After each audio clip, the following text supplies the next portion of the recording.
Welcome back to my mini blog. ମୁଁ କସ୍ତୁରୀ। ମୋ ତରଫରୁ ଆପଣମାନଙ୍କ ପରିବାରର ବର୍ଗଙ୍କୁ ନବରାତ୍ରିର ଅନେକ ଅନେକ ଶୁଭେଚ୍ଛା। ଆପଣମାନେ ତ ଶୁଣିଥିବେ ଏସିଆ ମହାଦେଶର ସବୁଠାରୁ ବଡ଼ ଗାଁ ଭୁବନ।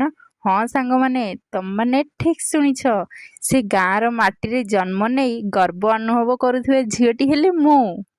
ଚାଲନ୍ତୁ ସାଙ୍ଗମାନେ, ମୁଁ ଆମ ଗାଁର ଦୁର୍ଗା ପୂଜା ମେଢ଼ ବୁଲେଇ ଆଣିବି। ଆପଣମାନେ ତ ରିଏଲିରେ ଫିଲ୍ କରିପାରିବେନି, କିନ୍ତୁ ମୁଁ ଏ ଭିଡ଼ିଓ ମାଧ୍ୟମରେ ଆପଣମାନଙ୍କୁ ଫିଲ୍ କରିଲା ଭଳି ଚେଷ୍ଟା କରିବି। ଆପଣମାନେ ଦେଖୁଥିବେ କେତେ ସୁନ୍ଦର ମାଙ୍କର ଦୁର୍ଗାଙ୍କର ମୂର୍ତ୍ତି।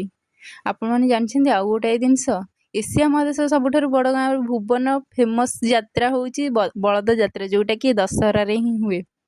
ଆପଣମାନେ ଦେଖୁଥିବେ କେତେ ସୁନ୍ଦର ଭାବରେ ସଜା ହେଇଛି ଠାକୁରଙ୍କୁ। ଡେକୋରେସନ୍ ମଧ୍ୟ ବହୁତ ସୁନ୍ଦର ଭାବରେ ହେଇଛି। ଆମେ ବହୁତ ସାରା ବୁଲିଲୁ। ସବୁ ସାହିରେ ଗୋଟାଏ ଗୋଟାଏ ମେଢ଼ ହେଇଛି। ହର ପାର୍ବତୀ ଏବଂ ମା ଦୁର୍ଗାଙ୍କର ମଧ୍ୟ ମେଢ଼ ହେଇଛି। ବହୁତ ସାରା ବୁଲିଲୁ।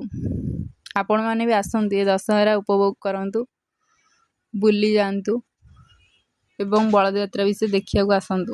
ଆର ବର୍ଷ ନିଶ୍ଚୟ ଆସିବେ। ଆପଣମାନଙ୍କୁ ରହିଲା ମୋର ରିକ୍ୱେଷ୍ଟ। ଆଉ ଆପଣମାନଙ୍କୁ ଯଦି ଭିଡ଼ିଓଟି ମଧ୍ୟ ବହୁତ ଭଲ ଲାଗୁଥାଏ, ଆପଣମାନେ ସବସ୍କ୍ରାଇବ୍ କରି ଆମେମାନେ ଏବେ ଆସିଗଲୁ ବୁଲିକି ଦେଖିଲୁ ବଣ ମଣିଷ। ତ ସେଠାରେ ହୋଟେଲ ମଧ୍ୟ ଥିଲା, ଆମେ ଆସିଲୁ ଭାରି ଖାଇବାକୁ। ଦୋସା ଗୋଟେ ଗୋଟେ ଖାଇଦେଲୁ।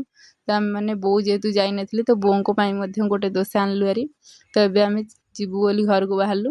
ତ ଦେଖିଲୁ କି ଘର ପାଖରେ ମେଲୋଡ଼ି ଚାଲିଥିଲା, ମେଲୋଡ଼ି ଦେଖିଲୁ। ତାପରେ ଆମେ ଘରକୁ ପଳେଇ ଆସିଲୁ। ସବସ୍କ୍ରାଇବ୍ କରିବେ।